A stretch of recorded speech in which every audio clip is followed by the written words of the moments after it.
بسم اللہ الرحمن الرحیم۔ حضرات سامعین گرامی، آج میں ایک بہت ہی ضروری مسئلے کے بارے میں گفتگو کروں گا کہ جو پیچیدہ مسائل میں سے ایک مسئلہ ہے، وہ عورتوں کے ساتھ خاص ہے کہ عورتوں کو خاص طور اس کا علم ہونا چاہیے۔ میں گفتگو کرنے والا ہوں طہر متخلل کے بارے میں۔ طہر متخلل کسے کہا جاتا ہے کہ حیض کی مدت کتنی ہے؟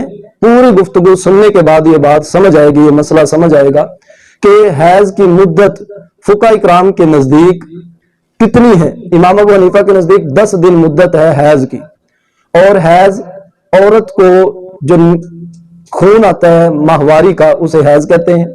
تو اس لیے بعض عورتوں کی مدت 3 دن پے در پے ہے، اور بعض کی 5 دن، بعض کی 8 اور بعض کی 10 دن پورے۔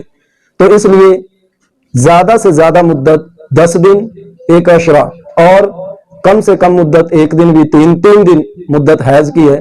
تو بہرحال طہر متخلل کسے کہتے ہیں؟ طہر متخلل کہا جاتا ہے کہ ایک عورت کو حیض آیا، ماہواری آئی، خون آیا، تو اس عورت کو 2 دن 3 دن پہ در پہ یا 4 دن ماہواری آئی، خون آیا، اس کے بعد اس کا خون رک گیا، منقطع ہو گیا۔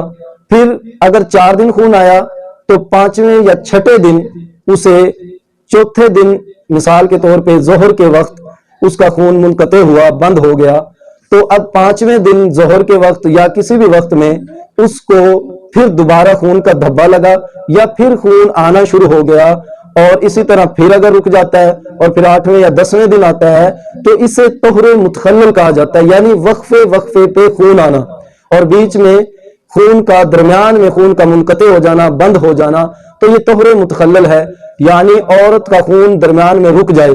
تو اس لیے اس درمیان کے اندر عورت سے جماع کرنا حرام ہے، جس طرح حیض میں کرنا حرام ہے۔ وآخر دعوانا الحمدللہ رب العالمین۔